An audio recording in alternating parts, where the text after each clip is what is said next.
thank you, Riley, seriously for coming all the way here. Oh my God, not a problem at all. But I would have to say that, when I first saw you, and then we also got an introduction about that because you're one of our coaches for the final project, which is a little scary. No. Because the concept is completely different, a Shark Tank. So I've never done it, only I've seen it on television. But when I saw you, heard your stories that you were a coach, you were also a player, you were a mental, how is it called? Like a mental health. Mental health, exactly. And then you were inspired by all these women on court, and then you decided to just jump right in, where you also shared that you were overqualified for the job.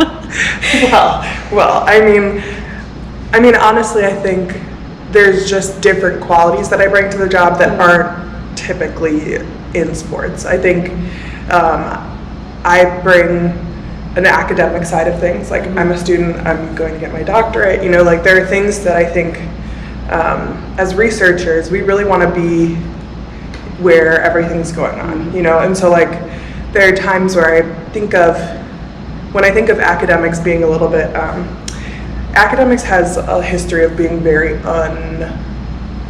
unrealistic about things, like seeing things from high ivory towers, and that I feel like gets pretty poor outcomes. And so I think when you're an academic, it's really important to be where the work's happening, and I want to be where all the movement is happening. And so I think there are lots of things that there's other things I could be doing, but this is where I'm so excited about the work. Like, I just get way more excited about talking about sports than I do other things. Yeah. No, but even like before we went to Chicago Sky, we also had one or two company visits with I think Revolution and Big Ten Network.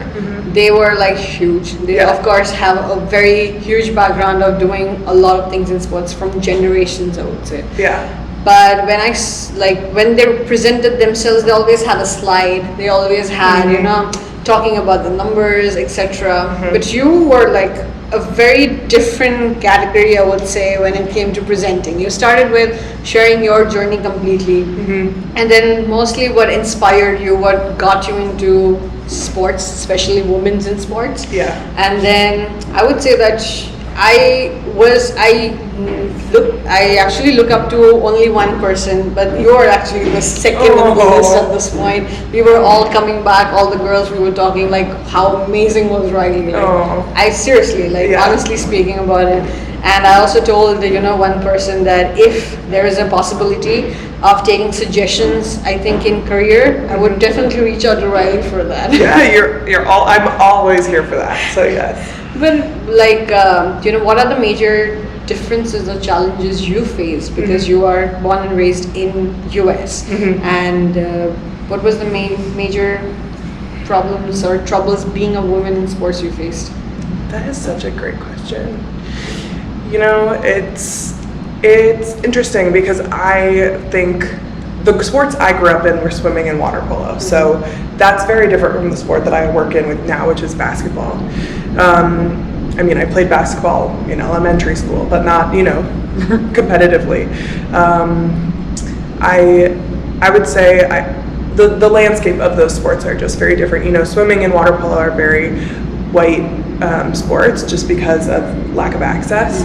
And so I was in that space, and I still am in that space. I still am a coach. But for me, the things that I was experiencing, I've experienced coaches who have been, verbally abusive. I've had, teammates of mine and, boys on the swim team who, and on the water polo teams who would, say things to me, but there also have been things done to me physically that just create a lack of safety in my own body. And in a place that's supposed to be fun and engaging and uplifting. And for me, I was uplifted when I was actually competing, but it was almost the surrounding culture that was so confusing for me, because I think I was feeling both empowered but also really shamed on a lot of different levels, and predominantly from the men around me, and then again also some teammates, you know, where you're having struggles with relationships, and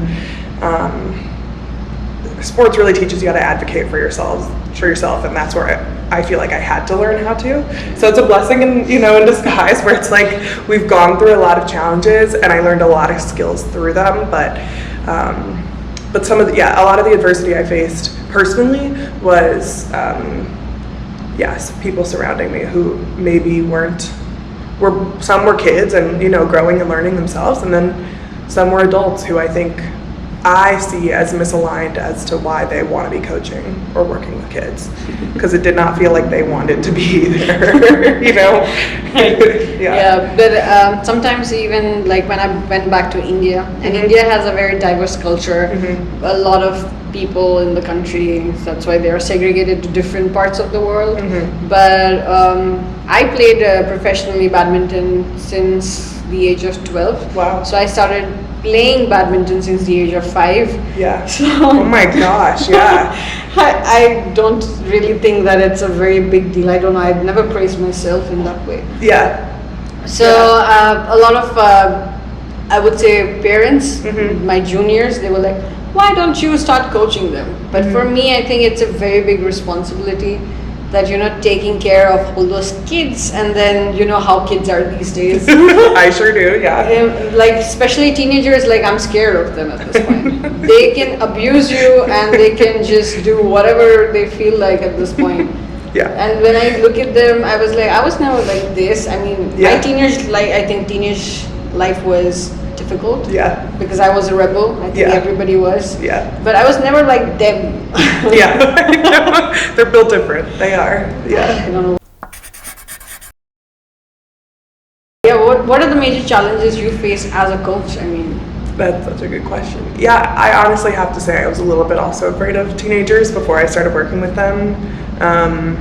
Because I think I know how hard it was to be a teenager. Like, I struggled a lot with being a teenager and the people around me, you know? And so I think for me as a coach, it was finally the chance I had to be the adult in the scenario and not the kid, you know? Like, I tell the kids I'm not their friend.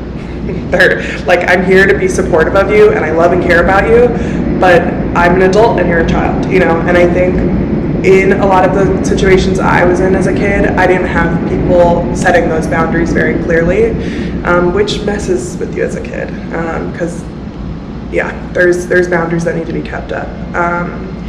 I think that was something that felt scary at first to me, and then once I got to working with them, well, like, I love the girls that I work with. Like, they're like my children now. I feel like that. Like, they're not, you know, I'm not their mom, but I look after each and every one of them like they're my own. And I have expectations for them. I think kids are feeling very. I mean, I think we felt this probably as teenagers too. But when you look up at the grown-ups and they're not really like doing what you think they're supposed to do, whether it be like not taking responsibility or kind of not caring enough, or being, you know, things like abusive, and then not being held accountable. I think now that I'm in the reverse situation, I'm the adult, it gives me a lot of reflection space to ask myself how I want to show up for the kids around me. And I think that's part of the key to working with kids. Is it's not about they need to respect me, it's about building that relationship between each other for it to be actually successful. If these kids are scared of me, it's gonna show that they're afraid of me, and that doesn't serve well for me, it doesn't serve well for my team, or like the competitiveness, you know. I want them to know we're in this together. But I think just like any generation, these kids have grown up in COVID. They've grown up, you know, like, they grew up with some really core times that they're supposed to be socializing with friends, making mistakes, learning how to mess up, learning how to, you know, come out of that. I think they missed a lot of those formative years at home during COVID. And I think, honestly, they're just really anxious. Like, I think we have the anxious, if you think we're anxious, like, those kids are really struggling emotionally with trying to make sense of the world around them. And I think kids can look up to grown-ups, whether they're in the government or head of companies or coaches or teachers and any of their parents, you know. They're looking up and looking for someone to lead them. And it's hard to know who to follow, I think, as a kid. So, yeah, I just think our kids are confused, just as the secret is like we all are too, you know? Yeah, we just have more tools, and we just have more responsibilities because we're grown. So, yeah, I don't know, I think kids are really struggling emotionally and mentally, and as older generations, we maybe haven't done the best job at taking care of ourselves emotionally and mentally. So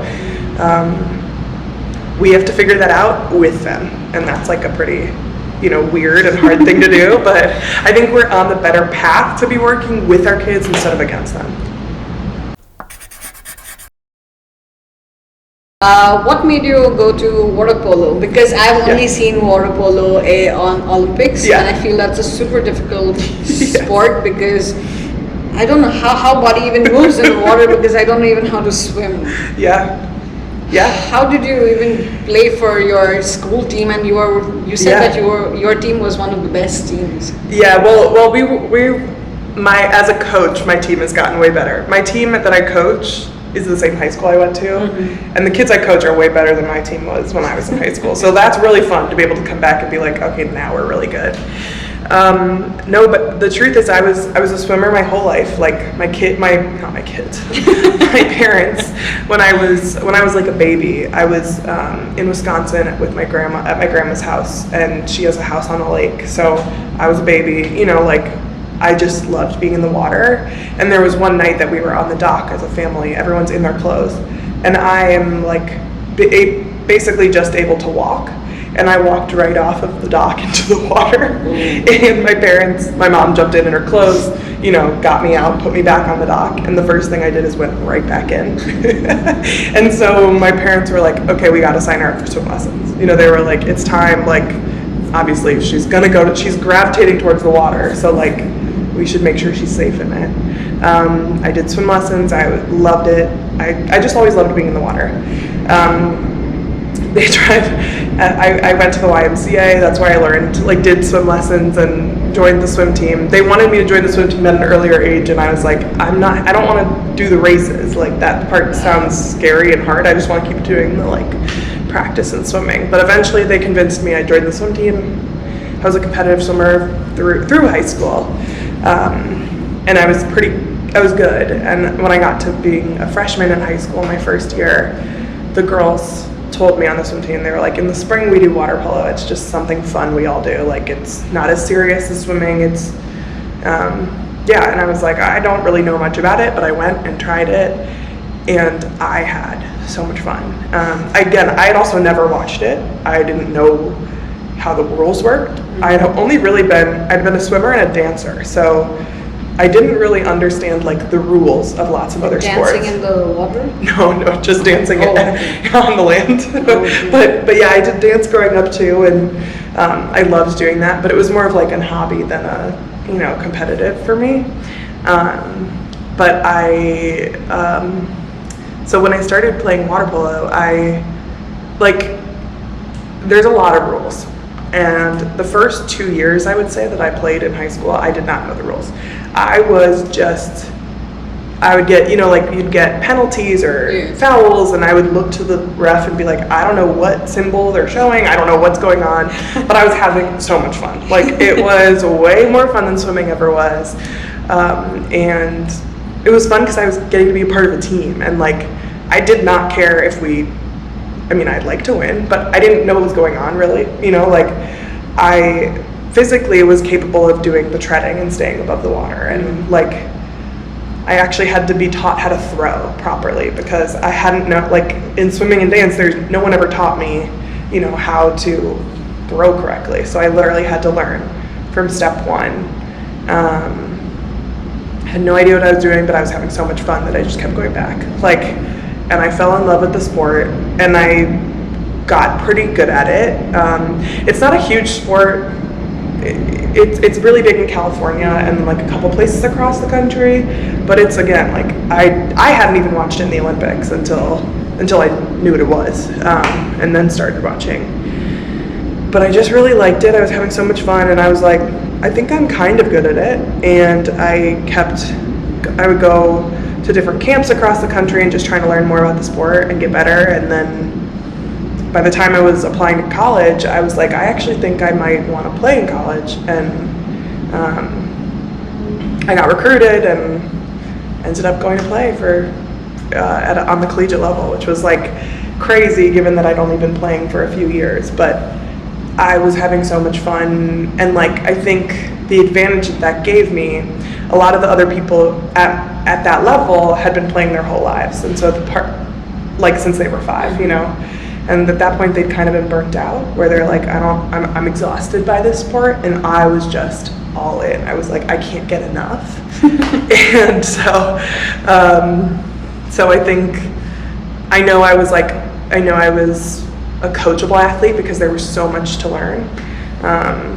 But yeah, I was just having so much fun that I just kept doing it, and I feel really lucky that, my body has given me that tool to be successful, and and I'm so grateful for the coaches that were like fun and not just about winning, and that just like helped me love the sport, because otherwise I wouldn't have kept doing it, for sure. If given a chance, would you go back playing? 100%. 100%. Yes. I do like coaching, though. I have to say, like, coaching is really satisfying. I think I'm good at it. We can ask the girls that I coach. But I think I'm a good coach, and I think I enjoy coaching.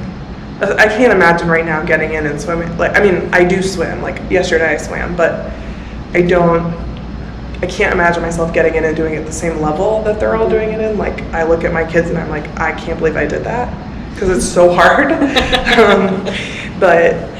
So I'm happy to be retired, but I also, I would totally go do it again. Do you mind me asking how old are you? Yeah, I'm 26. Oh, yeah. We are on the same, somewhat the same level. Yeah. But how do you feel, like, what advice would you give your 24-year-old? Yeah.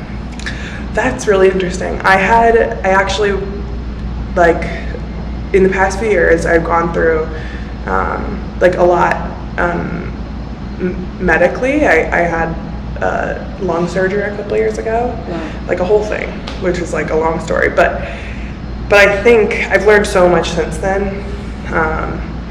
I think the thing I would tell before I really know who I am, and I was trying to figure that out at that point, which I still am, but I feel very confident about a lot of things right now about who I am. I think something I would tell myself is like that you have to trust what your heart is telling you. Mm-hmm.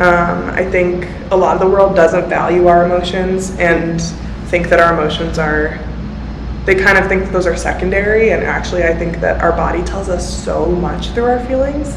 When you get that like feeling of like this isn't the right thing, or this is really like this is what makes me happy, I think you really need to listen to those and trust what your body's telling you. I think listening to my body, I know that listening to my body and having a good sense of what was going on is what saved my life, like got me to the hospital to figuring out what was wrong.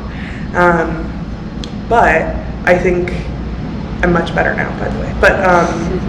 But yeah, I think I would tell myself, like, keep trusting your intuition and trusting that, like, that connection with your body and with, like, the mind and the heart together is so valuable. So logic can get you so far, but I think the emotions paint like a bigger picture of the story. And so I would tell my younger self to trust that and like really listen to that and believe it.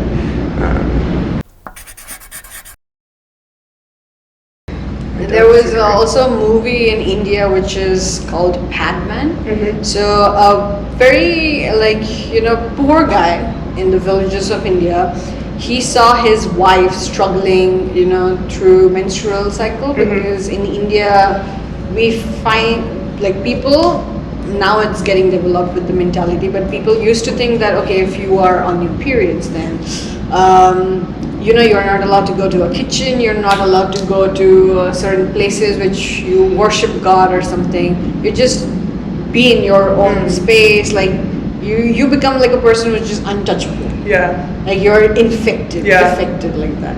So he saw those problems and he's like, well, I'll make a difference for you. So he started, seeing like what are the hygienic ways to keep women safe from all the infected, clothes or something that they use, because it was years ago and pad wasn't invented at that time. So, well, he invented that. He went through a lot of struggle. Society was like pushing him away, saying that, what disgusting thing are you doing? Right. Don't even talk about it. Right. But when he went to UNESCO or UNICEF to give a speech, he was like, if men lead for just 5-10 minutes, they'll be dead. And we go through this 6-7 days a month with the sorry. No, yeah. I know. With the pain, and then we're like, for a very young age till like we get menopause, I think it's a long journey of us just going through that pain.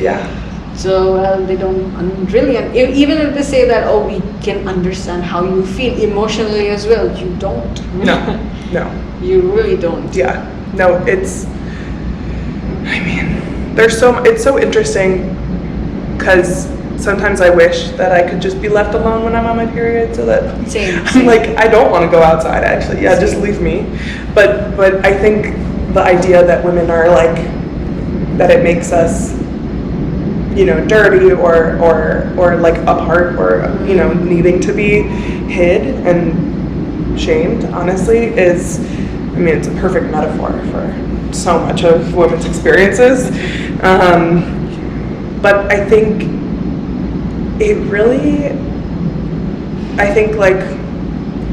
I think periods in general can be such an interesting metaphor, just because we go through a lot of physical pain, confusion of like, am I supposed to be actually in this much pain? Because every month, people will be like, is it really supposed to be this bad? Or like, there's just so many things of, am I crazy?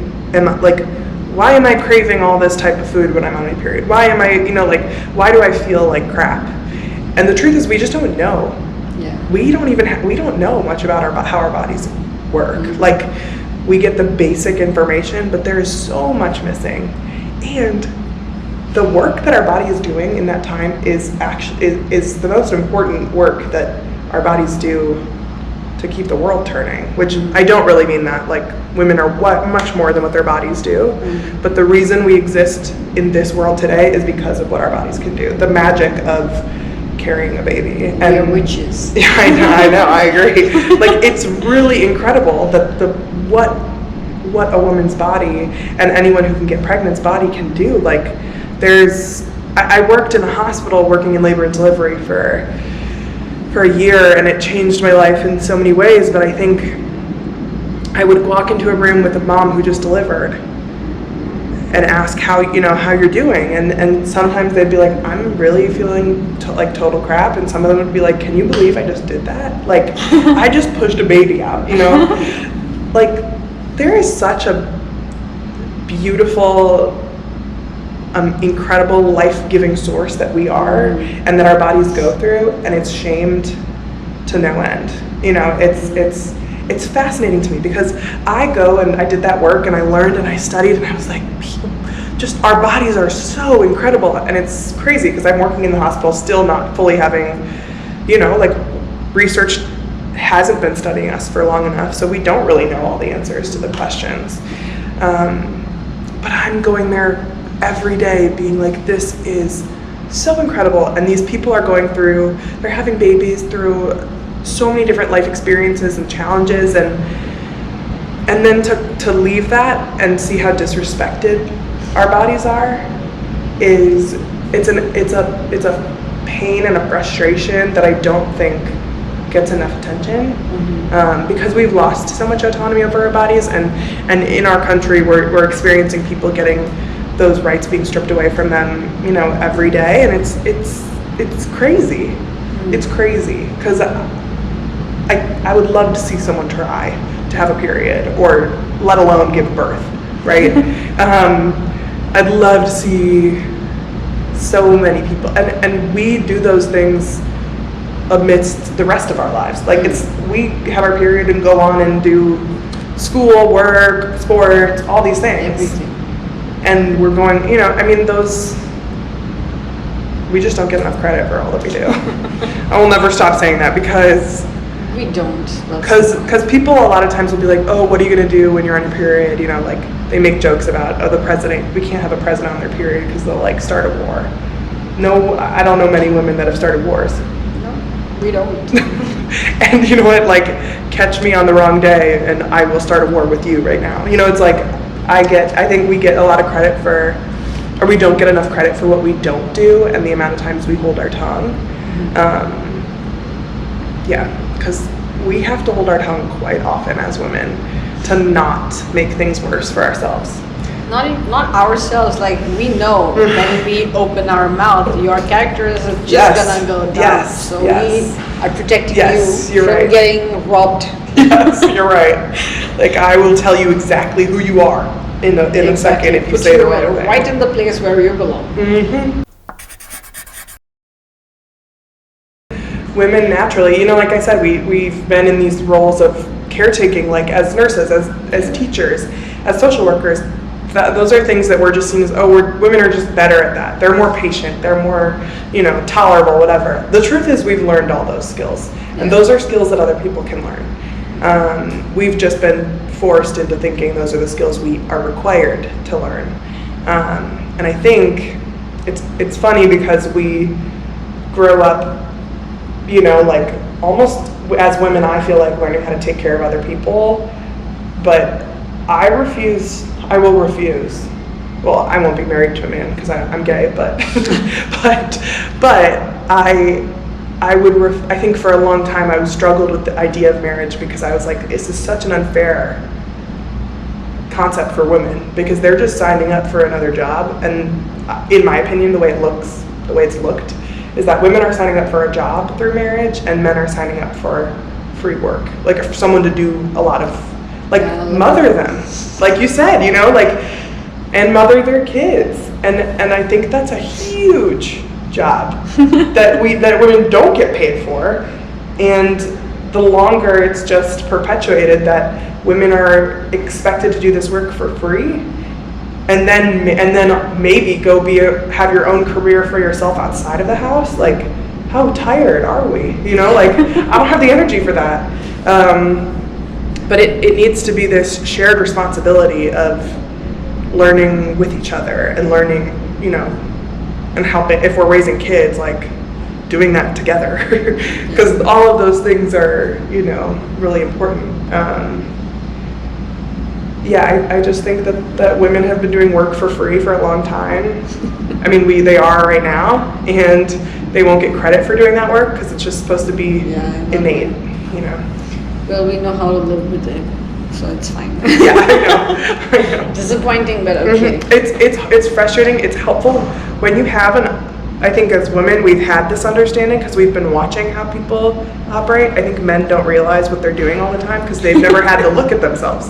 Like we've been like, why does this feel wrong? And we look around and we're like, okay, that's why. They haven't even conceptualized. And I think like you and me sitting down, and I think just why I loved being with the group is like there's so many different perspectives that we all bring. Like you have a whole brain and body full of knowledge that that you've learned from growing up in India, and I have, and both of us are sitting in this spot saying a lot of the same things. Exactly. Like when we get together and realize how much we have in common versus how different we are, there's so much good that can come from that. True. And I think when women get together and sit down, it intimidates people. Like when we start saying things and we provide proof and like common stories, it becomes intimidating because they're like, why are they talking about us? Why are they, like...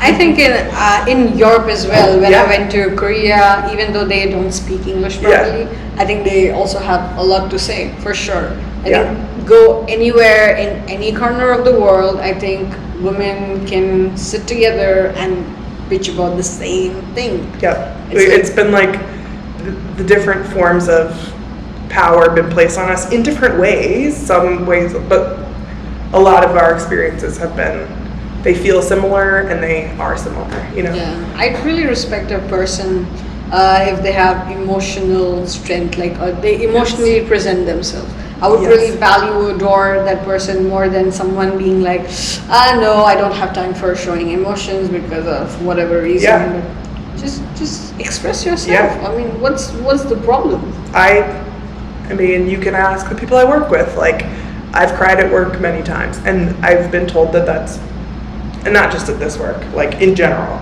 You know, at the hospital, there would be tough days, and I would sit back and I just have to go to my office and cry. And I think like it's interesting because a lot of like ideas about professionalism are that you have to hide your emotions. And yes, I don't want to cry in front of a patient. You know, like there are things like that's not professional.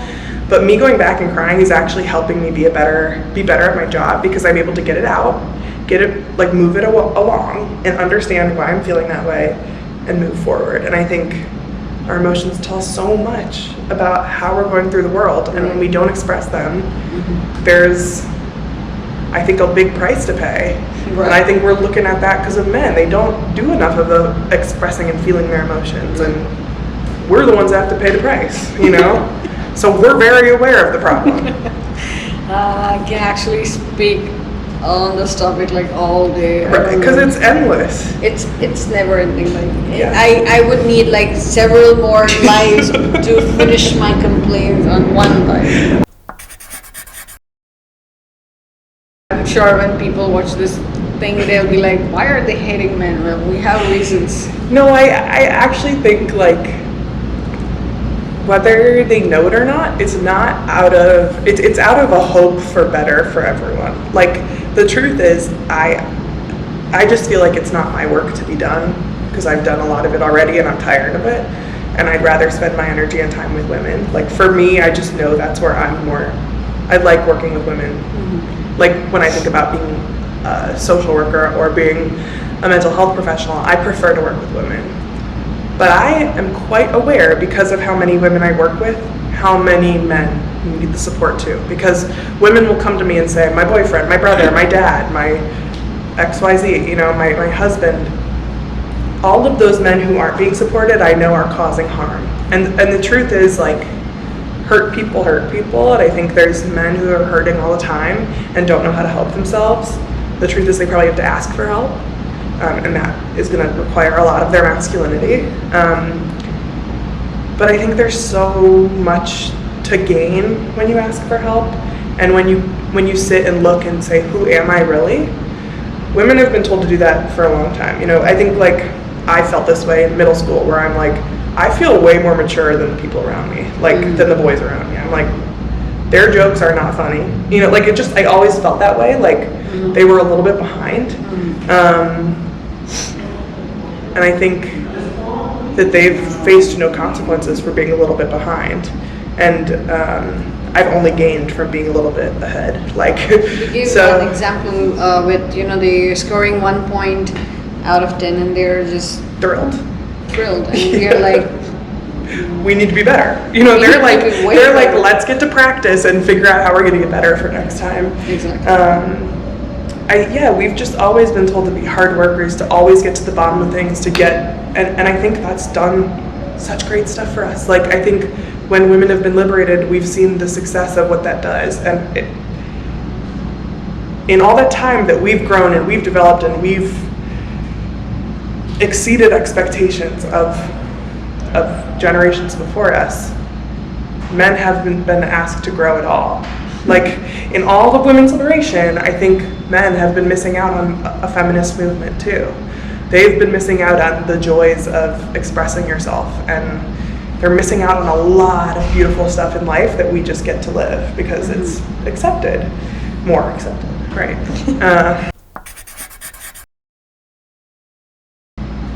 What is the one thing that, you know, keeps you always motivated? And I mean, it's not always, Yeah. you know, like every day you're not motivated. Some day, Yes. most of the days, I think I feel very like because my social skill is like runs at minus. Oh. So I don't go to bars, I don't go to concerts. Same. I feel like I would rather be eating popcorn, rotting myself in bed, watch my series. Yes. Oh yeah. And I think that's the best, most happiest place in the world that I can find. Same. It's so peaceful, like no No one's bothered me. Yeah. No communication, everything is off. Yes. It's me and my TV or my laptop and me. That's it. That is completely me too. Like I was doing that last night. I literally like was watching TV and knitting with my dog. Like that's perfect to me. That's how I want to spend a Saturday night. I don't like bars. I don't like, it just is like, it's draining because it's work. Being social is work. It's like you're already so social, but you have to be professional at work. I think, everybody. Yes. But people who have that energy to always just go thrive outside. I keep asking them, how do you guys do it? Like, I can never make myself learn that. Like, this is something that I refuse to even learn. Like, I'll be like, being social. I'm perfectly happy here. Minus, no, maybe next life, or maybe never. Right. But what keeps you what keeps me going on every day? Well, it's definitely different every day. Like there were days that I'd be like, I want to quit, I want to do nothing, like I just want to go live on an island by myself and be by myself, literally. Like I think a lot about because sometimes I think working towards change can feel really frustrating when you're seeing no change happen, when you're putting all the work in and all of yourself into your work and it still feels like you're being belittled or like people don't care about what you're doing and people don't recognize the labor. I mean, it's really exhausting. Like it takes a huge toll on me when I feel like I'm stretching myself so thin and people are like, I have more for you, and expect more of you. I think there's a lot of things that I look to when I need that reminder. I mean, one of the things I could say is like babies and kids. Like for me, when I go back to babysitting, like, or, to like, even going to look at, like there's a playground near my apartment, just going to the playground and watching kids be ridiculous and not care is like, oh yeah, there's people worth investing in that haven't been harmed yet. Well, maybe some of them, right? But like I don't know about all those parents, but like I want the world to be better for them. I want them, they deserve grown-ups who are gonna be grown-ups. Like when I was growing up, there were a lot of grown-ups I wished would grow up. Yes. And now I'm in the position where I'm like, dang, I'm the grown-up. Like, it is hard, like I'm like, oh, dang it, like this is work. It's hard to be grown-up. But it's also such a privilege to be able to, like, drive yourself somewhere or get yourself somewhere, get on a train somewhere, get on a plane, go. And, like, we have a lot of autonomy now as grown people. And so I think that's a really helpful thing for me to remind myself of, is that there's kids who truly are helpless and they can there's somebody else that can go help them and I can be that person.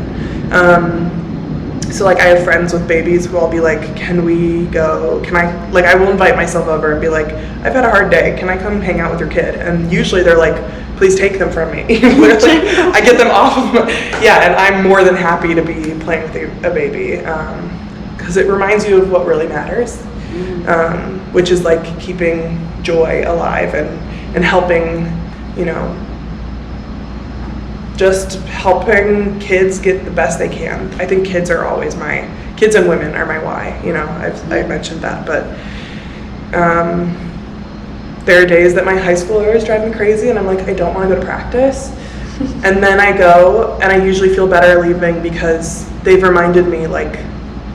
They have small challenges that might feel small to me, where they're like, their boyfriend broke up with them, or things like that, and you're like, it's easy for me to be like, whatever, get over it, but for them, it's like they're really going through it, and I want to help them in those moments. Be like, it is hard, and I'm capable of getting through it. So if I can be a better adult than I had great adults growing up, but I could have used more. And I think we have a really cool opportunity to raise good adults now. And again, I didn't sign up to parent, but I am signing up to be a good grown-up. Yeah, like a good person that people can go to. Yeah, and I'm not the person for everyone. I am quite aware that a lot of people do not care to hear me talk, do not care about my work. Like, plenty of people tell me that. I don't need their approval. You know, I've learned that, like, I'm actually good with making my circle work for me, and helping my circle grow and develop, because they've given to me. It's like, you know, a big garden, like Exactly. flowering or watering the flowers that, that give me life, not the flowers that don't give a shit. So, yeah, I just try to keep my community tight. But yeah, like, definitely my friends with a baby are hearing from me often when I'm like, I've had a bad day at work, can I come over? Because it's just like, it's hard to have a baby who's giggling and laughing and, like, you know, just, it's hard to be sad around that. True.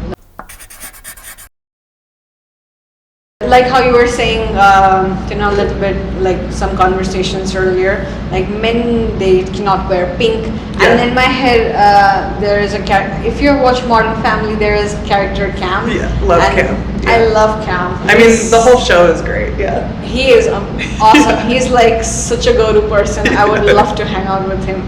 And then his husband Mitch is like, you wear a lot of, like, you like pink. No, pink likes me. Yes. So that should be the case. Yes, yes. I don't like pink. Pink likes me. Yeah. I know. Oh, that show is so good. No, like, that's a perfect day, like a perfect show to just sit and watch in bed. Exactly. I mean, that's a very, I mean, they have their ups and downs with characters. Yeah. Like, sometimes I watch the teenagers, like, they're kids and they're growing. Yeah. They must be going through so much Right. while doing the show. Yeah.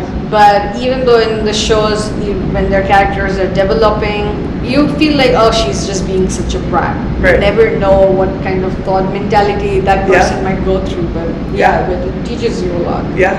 I think one of the very comfortable shows to watch, like, every time. You'll never get Yeah. bored of Yeah. any character. Yeah, no, because you can keep, if you just focus on one character, like, there's so much to get from it. Yeah, it's a Exactly. good show. But Riley, thank you so much for actually coming all the way here. Not a problem at all. It's so beautiful. I'll come anywhere in my city, you know? It's like, you can't get tired of it. It's just so pretty. It's actually really pretty. This is my Yeah. first time in US. I think Chicago is my first city that I've come to, and even though maybe I have not really thought about staying in the city or work myself out in Yeah. the city, but well, the city will have always a special place in my heart, because you know, you have that imprints when you go to a place for the first time. Yeah. You're like, well, that was the best city. Yeah. That Yeah. does not matter how many times you travel to other Yeah. places, but Yeah. I think this is one of the very good cities. Yeah, well, I mean, I have to agree. You're always welcome back here. We unlike some people want to think, we actually like welcoming everyone here and being with everyone. You know, I think that's what makes us such a beautiful city. So, please come back. I will definitely. Yeah. Because I've seen a movie called The Vow. Yeah. Being shot here. Yeah. It's one of my very go-to movies sometimes Yeah. when I just want to sit back, you know, feel the actors feeling Yeah. as in the movie, like, or maybe like weep a little bit, 2-3 tears. I just want to watch that. And Yeah. I did not know that was Chicago until somebody showed me that there is a bean. Yeah. I was like, I have You've seen seen this. that? Yeah. Swear. And then I've seen like this metros. I think not Amazing Spider-Man, the first Oh, Spider-Man, yeah. where he was holding the trains. I think it was shot in Chicago. I have no, probably. yeah, I have no idea. Maybe, Yeah. because the trains look similar. Similar, yeah. I was like, okay, maybe Yeah. it was shot here. And then one Yeah. of our lecturers told us that, you know, Batman's Gotham City, Yeah. Chicago. Seriously, I I'm know. a huge fan of Batman. Yeah. I'm like, I know there, didn't you gotta look, there's like, have you seen Ferris Bueller's Day Off? No. There's a whole, I'll have to send you some Please. classic Chicago movies, because you'll be able to see all different parts of the city. And yeah, It's so cool. Like, Transformers, they have I it have. here. I did not know that. I didn't watch it.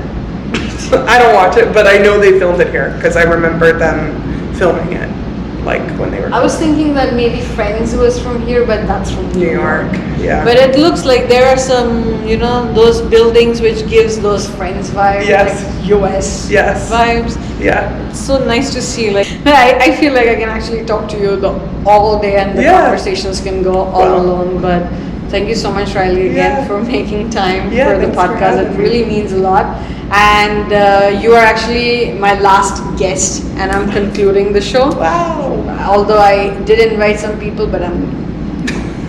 You're gonna be done with it, yeah. No, I'll tell you after Yeah. I switch it Yeah. off. But okay, thank you so much. Thank you.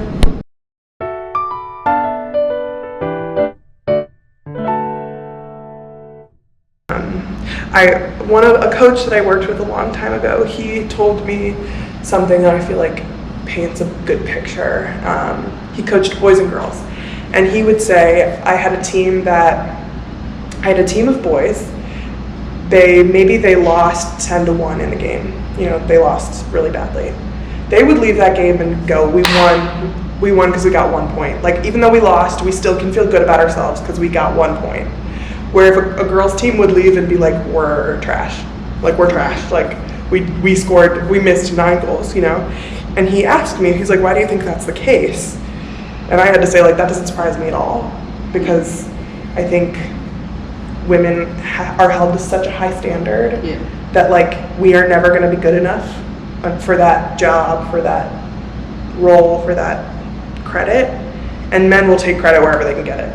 Like, they're like, it's here, it's mine. They're just happy with parenting, Yeah, but we are like, no, we actually expect ourselves to be better to receive that, like, appreciation or celebration. I feel like because as a woman, we just force ourselves to learn a lot of things. Yeah. Can be in any case, can be in any situation. We are like, in our head, in our system, it's been put that we are not good enough. Yeah. And the process of, we trying to reach the level where we can say that we are good enough, it's like never ending. Like, It's never ending. Till the day we die, we are always like, we aren't good enough. Yeah. But I think we are excellent in what we are doing. I agree.